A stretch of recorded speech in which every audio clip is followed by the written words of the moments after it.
Hello दोस्तों। तो welcome to our channel. आज हम बात करने वाले हैं, जो हमने बिल्डिंग बनाई थी उसमें जो सर्विसिबिलिटी चेक्स करते हैं हम अर्थक्वेक के लिए, उसके हम बात करेंगे। कितने टाइप के सर्विसिबिलिटी चेक्स होते हैं जब हम अर्थक्वेक से एनालिसिस करते हैं, क्योंकि हमने हमारे पिछले वीडियो में यहाँ पे डायनेमिक एनालिसिस पे हमने मास पार्टिसिपेशन फैक्टर के तो देख ही लिया था। वो हमारा सर्विसिबिलिटी चेक में नहीं आता, वो हम सर्विसिबिलिटी चेक्स में नहीं लेते हैं उसको। वो जनरली हमारा मेन चेक्स में आते हैं, जो कि हम पहले ही करते हैं। अब हम सर्विसिबिलिटी चेक्स के लिए क्या करते हैं, हम एक नया मॉडल बनाते हैं, जो कि मैंने अभी ओपन कर रखा है। मतलब नया मॉडल बनाएंगे नहीं, उसी का ही आप सेव एज करके एक नया मॉडल ले लोगे। जैसे चेकिंग होती है, ये डिफरेंट टाइप्स के मॉडल में होती है। जैसे कि मैंने नाम लिखा अपार्टमेंट बिल्डिंग चेकिंग, इसकी ये सिर्फ चेकिंग के लिए मॉडल होता है। डिजाइन हम उसके हिसाब से ही करेंगे। इसके लिए मैं आपको कोड पे ले चलता हूँ और आपको बताता हूँ कि कोड में एक्चुअल में सर्विसिबिलिटी चेक के लिए क्या दे के रखा हुआ है। ठीक है, तो हम चलते हैं यहाँ पे। जैसे कि आपको पहले ही पता था कि जो हमने मूवमेंट ऑफ इनर्शिया था वो strong column weak beam concept में कम किया था। 0.70% लिया था कॉलम का, 0.35% लिया था बीम का, और 0.25% लिया था हमने स्लेब का, जो कि इस मॉडल में हमारा है। अभी जो अपना IS कोड 1893 में तो ये दे के रखा हुआ है। बट जो हमारा जो टॉल बिल्डिंग का कोड है, जो कि होता है IS 1700 2017, IS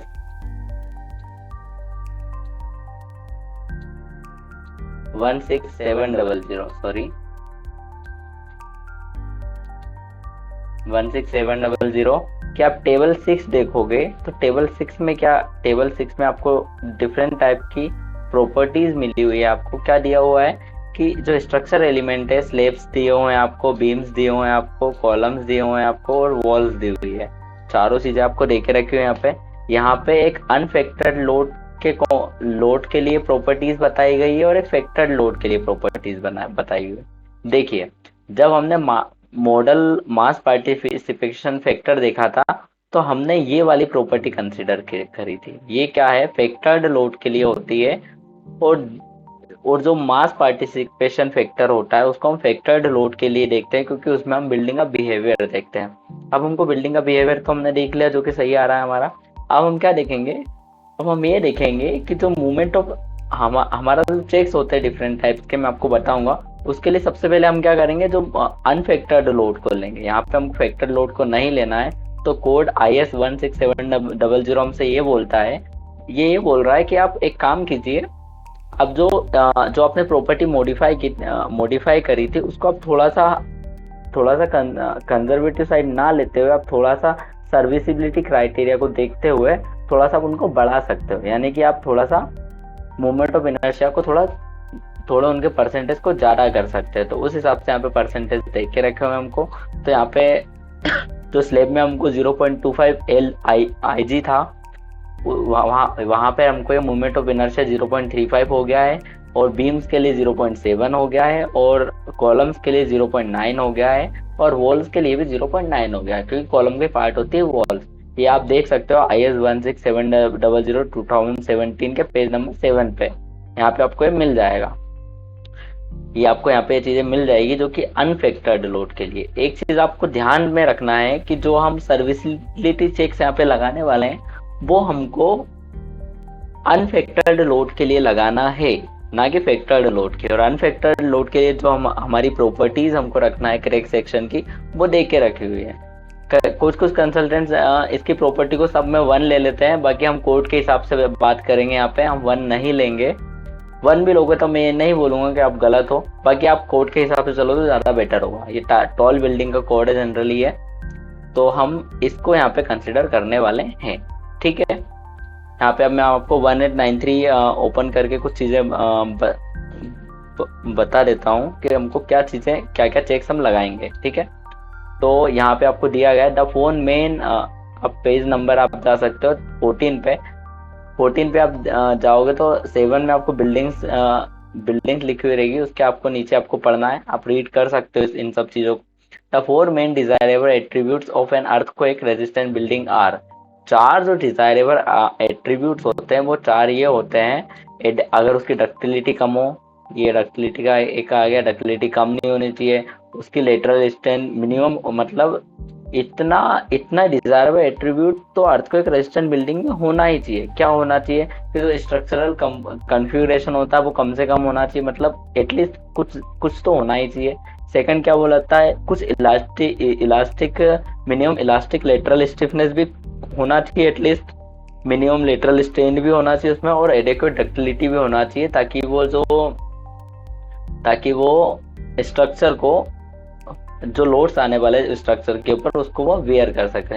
इन चारों चीजों को लेते हुए इन्होंने IS 1893 ने हमको रेगुलर और इरेगुलर कॉन्फ़िगरेशन के बारे में बताया है 7.1 में, जिसमें हमको टेबल 5 में प्लान इरेगुलरिटी के बारे में बताया है, और इसके आगे जो टेबल आती है उसमें हमको वर्टिकल इरेगुलरिटी के बारे में बताया गया है। प्लान इरेगुलरिटी को हम कभी कभी हॉरिजॉन्टल इरेगुलरिटी बोल देते हैं, बाकी प्लान ने यहाँ पे कोड ने डिफाइन किया है, यानी कि जो प्लान में इरेगुलरिटी होते हैं हम उसकी बात करेंगे यहाँ पे। तो यहाँ पे आप सिंपल सा लिखा हुआ है, पढ़ सकते हो। Building with simple regular geometry and uniformly distributed mass and stiffness in plan and in elevation, मतलब सफर विथ मच डैमेज, यानी कि बिल्डिंग कम से कम डैमेज हो, उसके लिए कुछ चेक्स बता रहे हैं, ये आपको चेक्स करना पड़ेगा। A building shall be considered to be irregular for the purpose of this standard even if any one of the condition given in table 5 and 6 is applicable, यानी कि दो टेबल में अगर कुछ चीजें आपको दे के रखी हुई है, मतलब अगर ये चीजें एप्लीकेबल हो रही है, कुछ लिमिट्स इन्होंने दे के रखी हुई है, अगर ये लिमिट आ रही है वहाँ पे, लिमिट से आपकी जो बिल्डिंग की वैल्यू है, या जो आपकी वैल्यू आ रही है हर एक केस में, वो अगर जो इस कोड में दी हुई लिमिट्स है उससे अगर ज्यादा जा रही है तो बिल्डिंग इरेगुलर मोड में आ जाएगी। तो उसके लिए आपके जो केसेस होते हैं वो एप्लीकेबल नहीं होंगे। पहली बात तो है। सेकंड बात ये है कि limits on irregularity for seismic zone 3, 4 and 5 are special requirement are laid out in, मतलब जो सिस्मिक जोन 3, 4, 5 होता है उसमें हमको कुछ स्पेशल रिक्वायरमेंट हमको देखनी पड़ती है, तो उसके बारे में भी यहाँ पे हमको दे के रखा हुआ है। तो ठीक है, हम सीधा चलते हैं पहले इरेगुलरिटी पे चलते हैं हम, और हम बात करेंगे पहले इरेगुलरिटी की कि क्या क्या इरेगुलरिटी हमको यहाँ पे देखना है। तो पहले हम कोड में चलेंगे, देन फिर सबसे पहले हम कोड में चलने से पहले मैं आपको बताऊं, सबसे पहले हम ये जो हमारी बिल्डिंग है इसके हम प्रॉपर्टी को मॉडिफाई कर लेते हैं। तो हम क्या करेंगे, डिफाइन सेक्शन में जाएंगे, फ्रेम सेक्शन में जाएंगे, तो हमने जो प्रॉपर्टी के जो मॉडिफायर्स लगाए थे हमको उनको चेंज करना पड़ेगा। आप देख सकते हो हमने जो मॉडिफायर लगाया वो 0.35 है, तो बीम के केस में हम इनको 0.7 कर सकते हैं एज पर कोड, क्योंकि कोड ने हमको वैल्यू दी हुई है। इसको 0.7 कर देता हूं मैं। बाकी कुछ भी चेंज नहीं करना है आपको, सबको आपको मॉडिफाई करना है, इनको जितनी भी चीजें हैं सबको आपको मॉडिफाई करना है। ठीक है, बी में आपको 0.7 ले लेना है। जो मूवमेंट ऑफ इनर्शिया है यहाँ पे मैंने 1 ही लिया था, आई थिंक ये बीम मेरे सेकेंडरी होंगे, सेकेंडरी में बने तो आपको कुछ नहीं करना है। प्राइमरी बीम में आपको थोड़ा सा 0.35 से लेकर 0.7 आप कर सकते हो। बाकी आपके एक्सपीरियंस के ऊपर डिपेंड होता है आप क्या लेते हो, कुछ लोग 1 भी लेते हैं, वो डिपेंड करता है आपके ऊपर। तो मैं 0.9 कॉलम के लिए ले रहा हूँ और 0.7 हम बीम के लिए ले रहे हैं।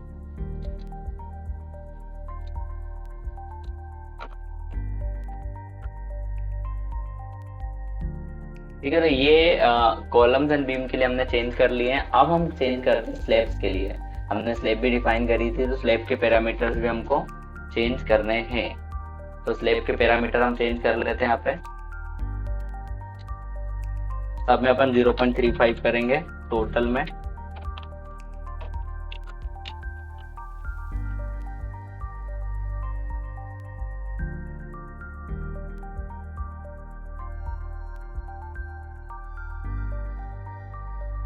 Sorry, modify and show property में जाके, अच्छा ये तो मैंने मेम्ब्रेन लिया था, इसमें अपने को चेंज करने की जरूरत नहीं है। वॉल्स हमने ली नहीं है, वॉल्स भी यहाँ पे डिफाइन है, बाकी हमने नहीं लिए तो हम चेंज नहीं भी करेंगे तो भी काम चल जाएगा।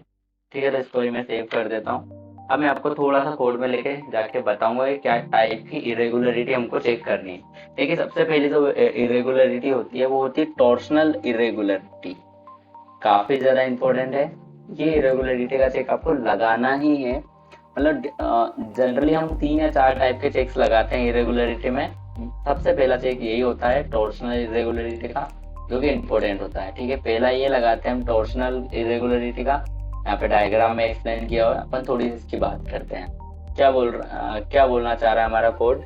हमारा कोड ये बोल रहा है कि usually a well proportioned building does not twist about its vertical axis, यानी कि जो इसका वर्टिकल एक्सिस होता है अपने किसी भी बिल्डिंग का, जो कि ई टेप से में हमारा जो वर्टिकल एक्सिस है वो जेड है, उस जेड एक्सिस के अलोंग ये रोटेट नहीं होना चाहिए। मतलब रोटेट नहीं होना चाहिए, इसकी एक पर्टिकुलर लिमिट इसमें दी गई है, उस लिमिट से ज्यादा ये रोटेट नहीं होगी तो बेटर होगा। वो लिमिट की हम बात करेंगे। तो अब ये देखिए, थोड़ा सा मैं आपको एक्सप्लेन करूंगा। जो हमारी बिल्डिंग है वो कुछ इस तरीके से है। ठीक है, ये बिल्डिंग का एलिवेशन बना दिया है मैंने। ठीक है, this is our buildings elevation. ये हमारा जो ये जो हमारा डायमेंशन है, ये इसके अबाउट रोटेट नहीं होना चाहिए, अबाउट जेड एक्सिस। इसके वर्टिकल एक्सिस के अबाउट बिल्डिंग रोटेट नहीं होती है। अगर आप देखते हो, ये मैं प्लान बना रहा हूँ इसका, सिंपल सा। इसका अगर मैं प्लान बनाऊं, ये प्लान है अपनी बिल्डिंग का। अगर ये अपना एक्सिस हो गया जेड एक्सिस, अगर इसके अबाउट ये रोटेट हो गई तो इसमें टॉर्शनल इरेगुलरिटी आ जाएगी, क्योंकि इसका एक कॉर्नर यहाँ आ जाएगा। अगर मैं इसको रोटेट करूं तो मैं थोड़ा सा आपको एक्सप्लेन करता हूँ। देखिए, हाँ, थोड़ा सा एक्सप्लेन करूंगा ताकि आपको थोड़ा सा क्लियर हो इन चीजों के बारे में। टॉर्शनल इरेगुलरिटी एक्चुअल में होती क्या है, तो हम उसकी बात करते हैं। थोड़ा सा टाइम लगेगा, तो आप थोड़ा सा बियर करिए, हम इसके बारे में बात करेंगे। ओ सॉरी, हाँ, ये ओपन नहीं हो रहा है, तो मैं यहीं पे आपको एक्सप्लेन कर देता हूँ।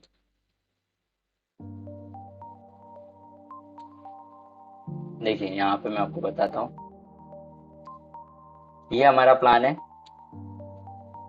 किसी भी बिल्डिंग का। ये हमारा जो प्लान है, एक्चुअल में प्लान है, ये हमारा वर्टिकल एक्सिस हो गया। ठीक है, ये हमारा वर्टिकल एक्सिस हो गया। अगर मैं इसके अबाउट इसको रोटेट हो रही है हमारी बिल्डिंग, इस तरीके से रोटेट हो रही है, इस तरीके से यहाँ पे फोर्स लगेगा, इस तरीके से यहाँ पे फोर्स लगेगा। ठीक है, तो रोटेशन हो गई, तो हमारी जो बिल्डिंग की फाइनल जो वैल्यू आएगी वो क्या आएगी? अगर ये हो गया तो ये जो कॉर्नर है आपका चला जाएगा यहाँ पे, ये जो कॉर्नर है आपका जाएगा यहाँ पे, ये जो कॉर्नर है आपका जाएगा यहाँ पे, और ये जो कॉर्नर है आपका जाएगा है यहाँ। यहाँ इस तरीके से हमारी बिल्डिंग बन हो जाएगी, इस तरीके से। तो देखिए, ये रोटेशन है, तो ये इस तरीके से रोटेट हो गई हमारी बिल्डिंग।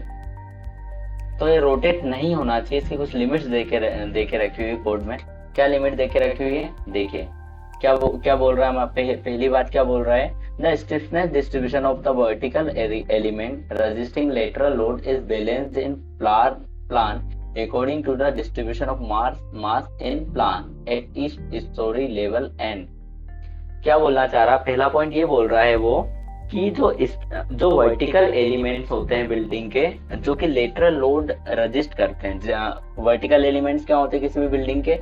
कॉलम्स हो गए या हो गए स्लैब। दो टाइप के वर्टिकल एलिमेंट हो गए अपने। यहाँ पे मैं रूफ पे आ जाता हूँ। वर्टिकल एलिमेंट क्या है इसमें? यहाँ पे कॉलम्स है, कहीं कहीं पे वॉल्स भी होती हैं। तो ये इस तरीके से इनकी स्टिफनेस होनी चाहिए कि ये बिल्डिंग किसी भी हमारी जो बिल्डिंग है उसको बैलेंस बना के रखें, बिल्डिंग का इस तरीके से बैलेंस बना के रखें कि जो वो प्लान है बिल्डिंग में उस तरीके से वो रोटेट ना हो प्लान के अकॉर्डिंग। ठीक है, पहली बात तो ये बोल रहा है।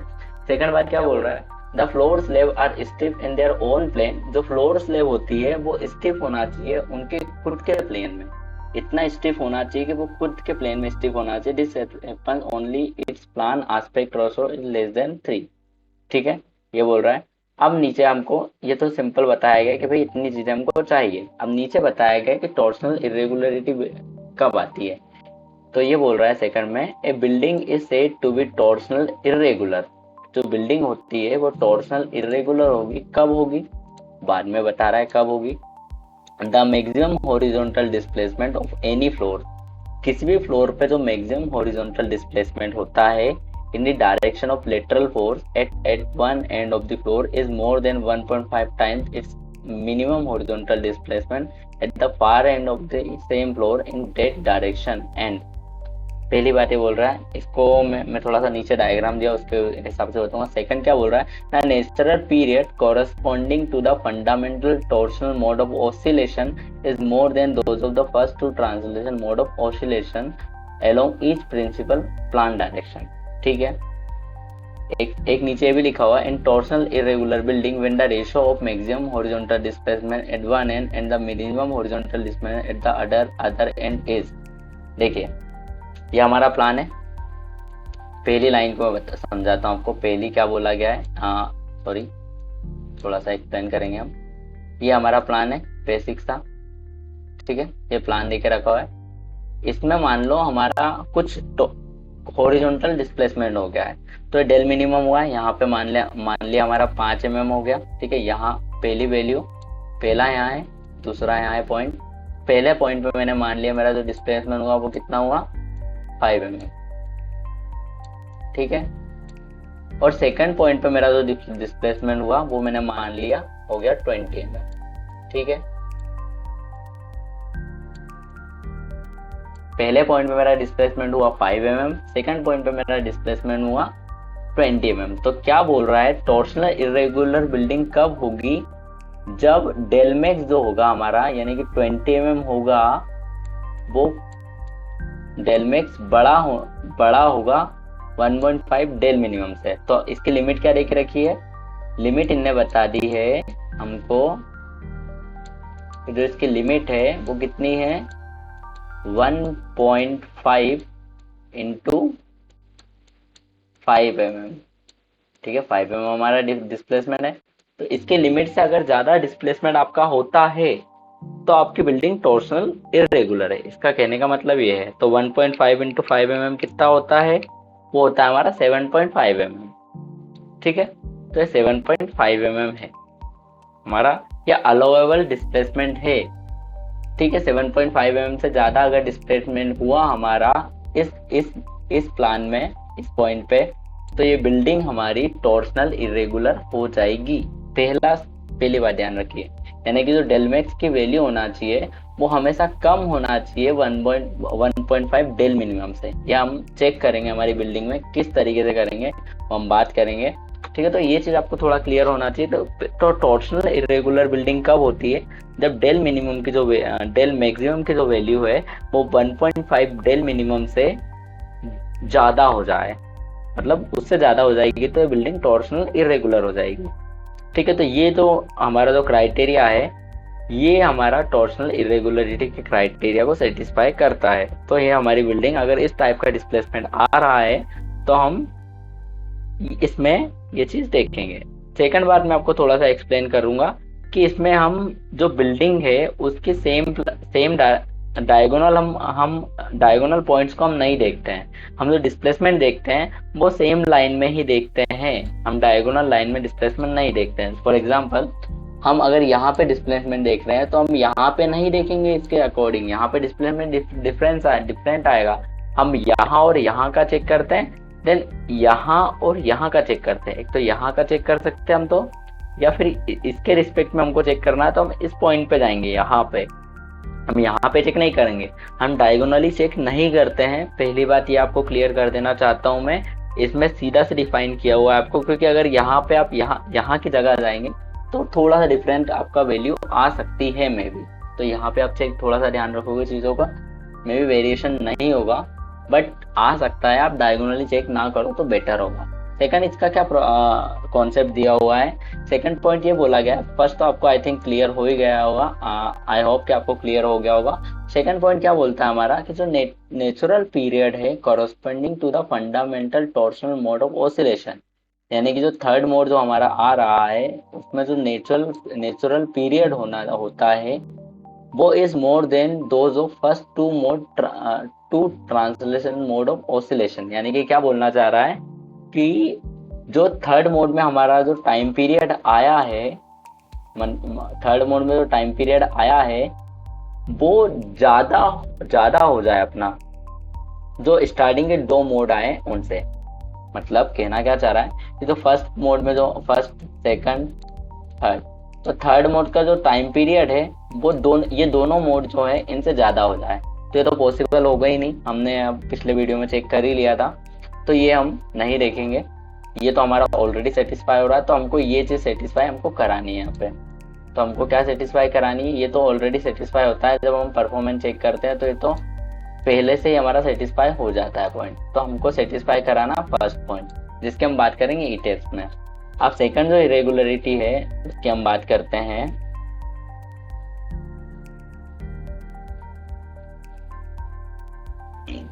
इसमें और डिफाइन किया हुआ है ratio of horizontal displacement at the end of horizontal displacement, ये डिफरेंट है। तो ये सिंपल सा कॉन्सेप्ट यही है आपको इन द रेंज वन। अब ये बोल रहा है, ये इसमें ये और कुछ और कंक्लूड किया टेबल 5 को, 1.5 से 2.0 की अगर वैल्यू आ जाती है तो the building configuration shall be revised to ensure that the natural period of fundamental torsional mode of oscillation shall be smaller than those of first two oscillation modes along each of the principal planned direction and then, यानी कि अगर 1.5 से 2 तक का आ रहा है यानी कि जो हमारा डेल मिनिमम है,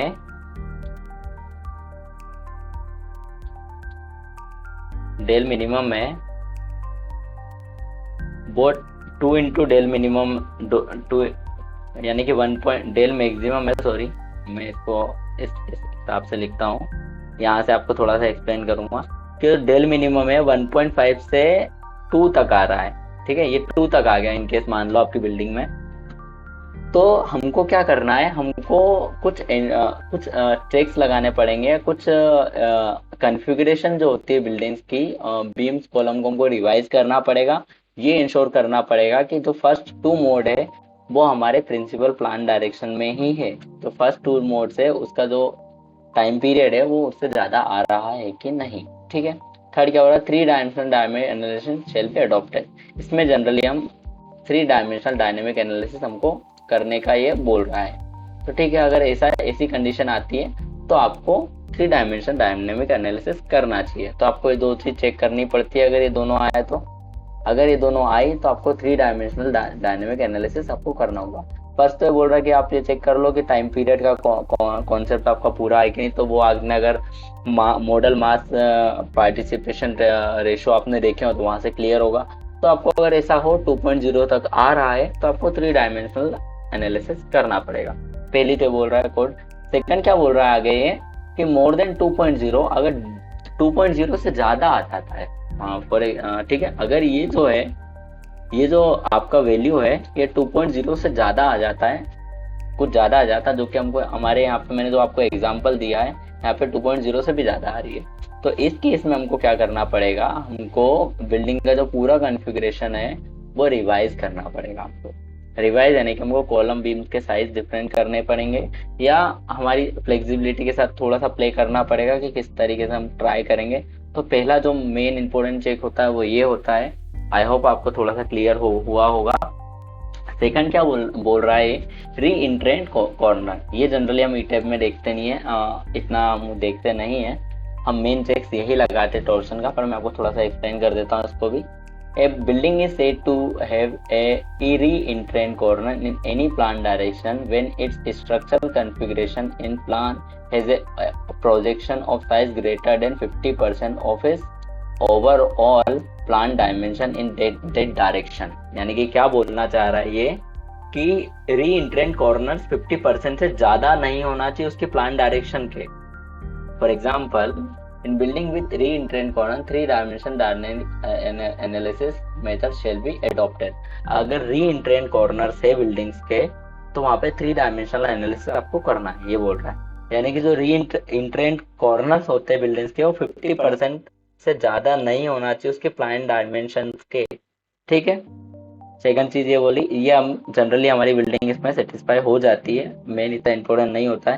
थर्ड क्या बोल रहा है, थर्ड हमारा ये बोलना चाह रहा है कोड कि floor slabs having excessive cut offs and openings, जो हमारी फ्लोर स्लैब्स होती है वो उसमें हमारे जो कट ऑफ्स है और जो ओपनिंग्स है वो किस हद तक, ये कोड के अकॉर्डिंग किस हद तक होनी चाहिए। ठीक है, तो ओपनिंग्स के बारे में दिया गया है।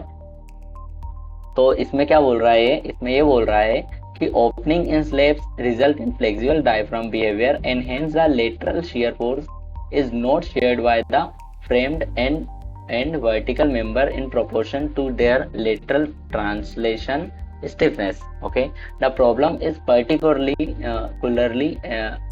encountered when the opening is close to the edge of the slab. यहाँ पे थोड़ा सा ध्यान रखिए।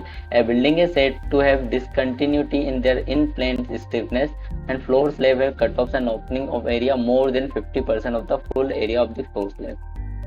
ये थोड़ा सा ध्यान रखने वाली बात है। यानी कि क्या बोल रहा है, ये जो इरेगुलरिटी है ये कब आती है, अगर जो हमारी स्लैब का जो एरिया है, स्लैब का जो एरिया है उसके 50% से ज्यादा एरिया में अगर हमारी ओपनिंग्स है तो हमारी ये इरेगुलरिटी आ जाएगी। तो ये हमको अवॉइड करना है, ये चीजें ये हम चेक नहीं करते हैं, ये आर्किटेक्ट खुद आपको बियर करके देता है। अगर आर्किटेक्ट ने ऐसा नहीं 50% से ज्यादा ओपनिंग्स दे रखी है तो आप उसको बोलोगे कि सर ये अलाउेबल नहीं है। ठीक है, तो ये चीज आपको ध्यान में रखना है। नीचे में यह बोल रहा है, in building discontinuity in their in plane stiffness is the area of geometry cut off is less than or equal to 50% of floor slab shall be taken as rigid or flexible depending on the location of size of openings।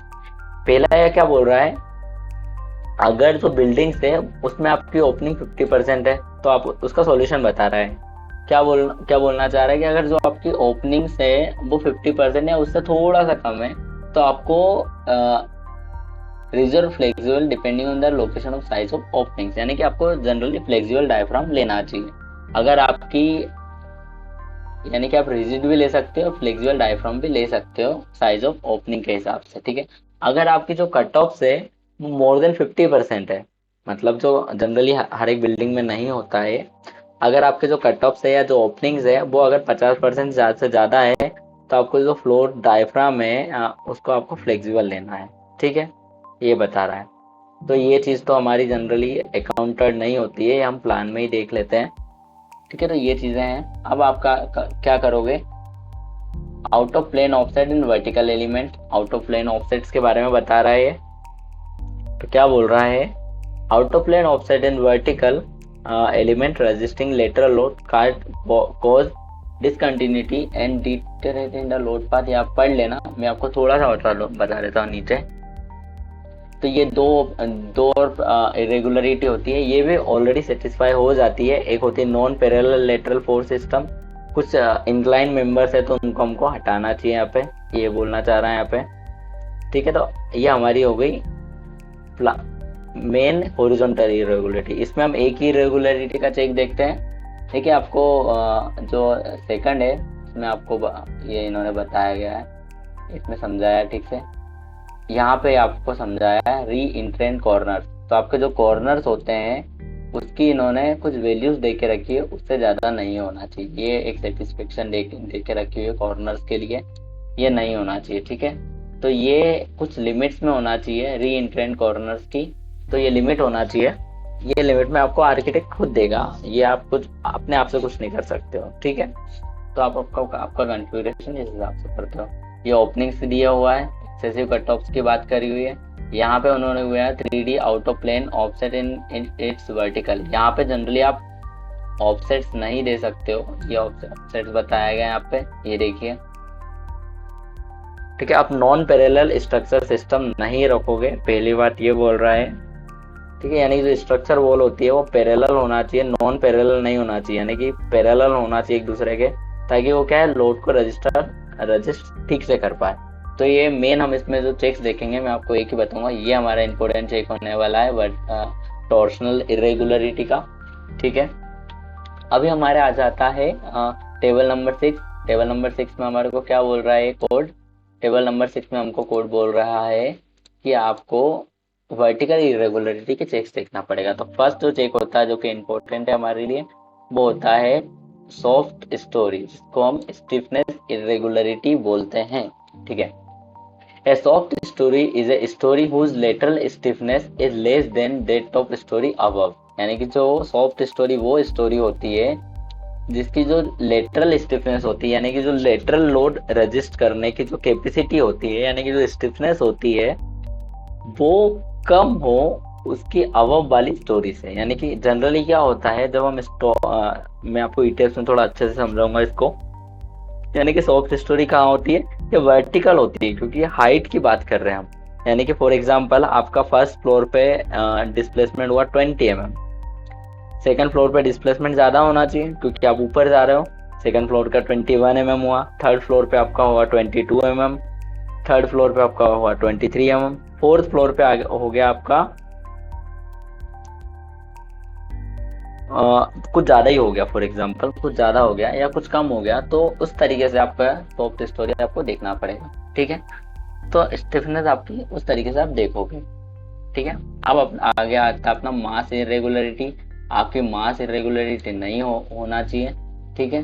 तो मास irregularity भी हम देखेंगे। मास इसके बारे में आप पढ़ लेना थोड़ा सा, यहाँ पे डीप में आपको दिया हुआ है, मैं आपको वहां पे बता दूंगा। ठीक है। Mass irregularity shall be considered to exist when the seismic weight of any floor is more than 150% of that floor below। यानी कि मास इरेगुलरिटी कब होती है, जब आपका जो किसी फ्लोर का जो सीस्मिक वेट है वो 150 गुना ज्यादा हो जाए, यानी 150%, 1.5 गुना हो जाए वो। यानी कि मेरा जो फर्स्ट फ्लोर पे वेट आया 100 kg फॉर एग्जाम्पल, और जो सेकंड फ्लोर पे मेरा जो वेट आ जाता है वो आ जाता है 200 kg। तो यहाँ पे जो आप बोलोगे, यहाँ पे आपकी जो इरेगुलरिटी है वो मास इरेगुलरिटी है। तो यहाँ पे बोल रहा है कि in buildings with mass irregularity and located seismic zone 3, 4 and 5 the earthquake effect shall be estimated by dynamic analysis method. यानी कि यहाँ पे हमको डायनेमिक एनालिसिस मेथड करने की बात कर रहा है, तो डायनेमिक एनालिसिस हम करेंगे यहाँ पे। ठीक है। तो मास इरेगुलरिटी नहीं होना चाहिए। अगला क्या बोल रहा है ये, वर्टिकल जियोमेट्रिकल मेट्रिक इरेगुलरिटी। आपको जियोमेट्रिक इरेगुलरिटी नहीं होना चाहिए, जो कि क्या क्या बता रहा है, vertical geometric irregularity shall be considered to exist when the horizontal dimension of the lateral force resisting system in any storey is more than 125% of the storey below. यानी कि क्या बोल रहा है कि जो अपने कॉलम से जो वॉल्स होती है लेटरल लोड रेजिस्टिंग सिस्टम, उसकी जो हॉरिजॉन्टल डायमेंशन होती है, ठीक है, हॉरिजॉन्टल डायमेंशन होती है मोर, यानी कि उसकी ज्यादा हो जाती है। अगर ऊपर ज्यादा हो जाती है और नीचे कम होगी तो वो वर्टिकल जियोमेट्रिक इरेगुलरिटी होगा। इसका भी हम जनरली चेक देखते नहीं है, ऐसे पास हो जाती है। अपन ई टेस्ट में चेक देखते हैं सॉफ्ट स्टोरी का। यहाँ पे पहला मास इरेगुलरिटी हम वैसे ही पता कर लेते हैं, इसको भी हम जनरली ऐसे ही पता कर लेते हैं। अब थर्ड अपना आ रहा है in plane discontinuity in vertical elements resisting lateral force. यहाँ पे सिर्फ वर्टिकल फोर्स की बात करेंगे, तो इन प्लेन डिसकंटिन्यूटी नहीं होना चाहिए। For example in plane discontinuity आपके नहीं होना चाहिए। अगला आ जाता है अपना वीक स्टोरी। वीक स्टोरी वही है, सॉफ्ट स्टोरी का एक डिफरेंट है थोड़ा सा। यहाँ पे क्या बोल रहा है, a weak storey is a storey whose lateral strength, वहां पे लेटरल स्टिफनेस की बात हो रही, यहाँ पे लेटरल स्ट्रेंथ की बात हो रही है। ठीक है। तो आपको थोड़ा सा ध्यान रखना है कि वीक स्टोरी में आप स्ट्रेंथ की बात करोगे और ऊपर जो आपकी है यहाँ पे स्टिफनेस की हम बात करते हैं, तो इसको स्टिफनेस इरेगुलरिटी बोला गया है, यहाँ पे स्ट्रेंथ इरेगुलरिटी बोला गया है। ठीक है। तो थोड़ा सा ध्यान रखने वाले चीजें यहाँ पे। अब अगला क्या बोल रहा है कि फ्लोटिंग और स्टब कॉलम को आप प्रोहिबिटेड करेंगे। ठीक है। हमारी बिल्डिंग में फ्लोटिंग कॉलम नहीं होना चाहिए, और अगर हो हमारे बिल्डिंग में फ्लोटिंग कॉलम तो वो लेटरल लोड रजिस्ट ना करे, मतलब वो लेटरल लोड रजिस्ट नहीं करना चाहिए। अगर हो भी तो उनकी जो डिजाइन होना चाहिए वो सिर्फ वर्टिकल लोड को रजिस्ट करना चाहिए। सेवंथ हमारा क्या है, वो ही है जो हमने पहले ही देख लिया था। 7 नंबर क्या है, 7 नंबर है हमारा irregular mode of oscillation in two principal plan direction. यानी कि irregular mode of oscillation two principal plan direction, वही हमने जो चेक किया था मॉडल मास पार्टिसिपेशन रेशो, जो कि मैंने आपको पहले बताया भी था, इसको पूरे को पढ़ के।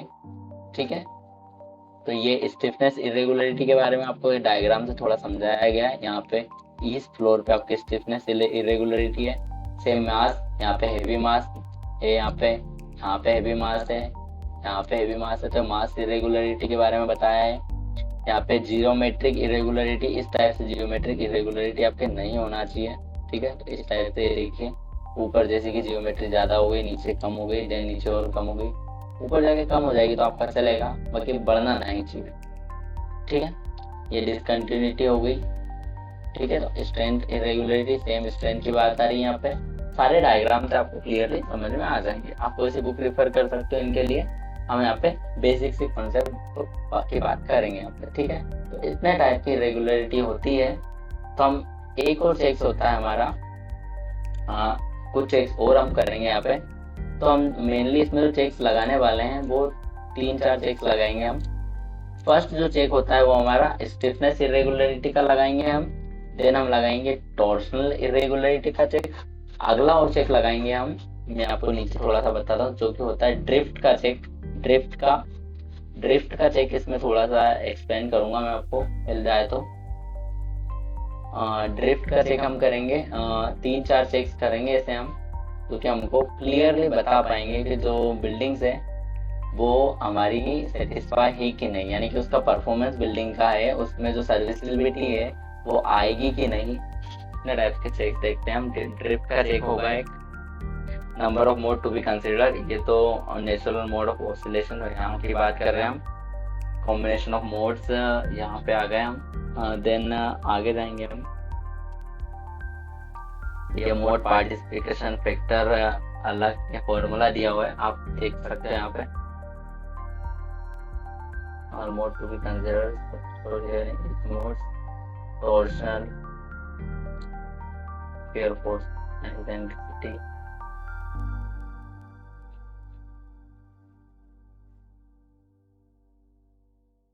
ड्रिफ्ट का चेक एक डिफॉर्मेशन होता है। हाँ, ये देखिए ड्रिफ्ट आ गया।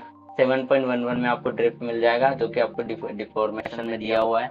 क्या बोलना चाह रहा है ये है डिफॉर्मेशन ऑफ आरसी बिल्डिंग से shall be obtained from structure analysis using A structure model based on section property.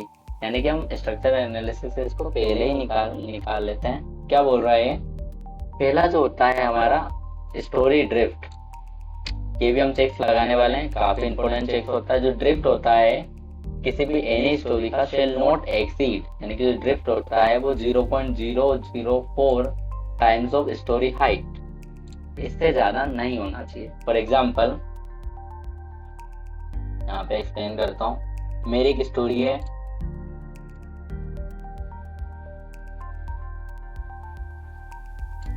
ये स्टोरी की हाइट मेरी है 3 मीटर। ठीक है, तो जो ड्रिफ्ट आएगा हमारा, ड्रिफ्ट हमेशा हमारा कम होना चाहिए, कम होना चाहिए 0.004 इंटू हाइट ऑफ स्टोरी। ठीक है, यहाँ पे ड्रिफ्ट में जो हाइट होती है वो स्टोरी की हाइट होती है। स्टोरी यानी कि जो आपकी फ्लोर की हाइट होती है उसकी बात करेंगे हम यहाँ पे। ठीक है, तो ड्रिफ्ट चेक इस तरीके से हम करेंगे कि जो हमारी ड्रिफ्ट स्टोरी ड्रिफ्ट है किसी भी स्टोरी पे, वो 0.004 टाइम्स ऑफ स्टोरी हाइट से ज्यादा नहीं होना चाहिए। Under the action of design base shear V B with no load factor mention is 6.3, मतलब फैक्टर लोड नहीं लगाना है। ठीक है, अगला हमारा और चेक हम देखेंगे। एक चेक होता है हमारा डिस्प्लेसमेंट का, जो कि डिस्प्लेसमेंट का जो क्राइटेरिया होता है वो h/350 mm होता है। एक डिस्प्लेसमेंट का चेक देखते हैं हम, h/350। ठीक है, ये डिस्प्लेसमेंट का क्राइटेरिया होता है। डिस्प्लेसमेंट हमको मिल जाएगा,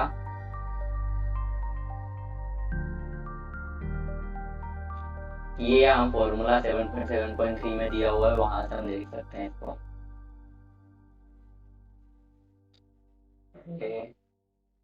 7.7.5, 7.7.4, 7.7.3, ये देखिए यहाँ पे इस तरीके से आपको डिस्प्लेसमेंट दिख जाएगा यहाँ पे, ठीक है। तो डिस्प्लेसमेंट का जो बेसिक वो होता है वो ये होता है, जो हम एक थंब रूल पे चलते हैं कि जो हमारा डिस्प्लेसमेंट होता है, डिस्प्लेसमेंट का हम चेक करेंगे। जो डिस्प्लेसमेंट होता है हमारा डेल्टा, वो पूरी बिल्डिंग के लिए होता है, ठीक है। बिल्डिंग ज़्यादा नहीं होना चाहिए वो HY350 से, ठीक है। ये डिस्प्लेसमेंट का चेक होता है आपका। या अर्थक्वेक के केस की बात कर रहे हैं, विंड लोड के केस में अलग चीज़ होती है। तो 3-4 चेक्स की बात करेंगे हम।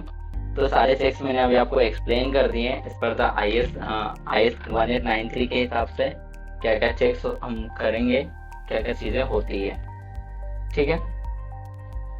जिसमें हमने बात की टॉर्शनल इरेगुलरिटी का और स्टोरी डिस्प्लेसमेंट का, जो कि HY350 हमारी लिमिट होती है इसकी अर्थक्वेक में। मैक्सिमम डिस्प्लेसमेंट इससे ज़्यादा नहीं होना चाहिए।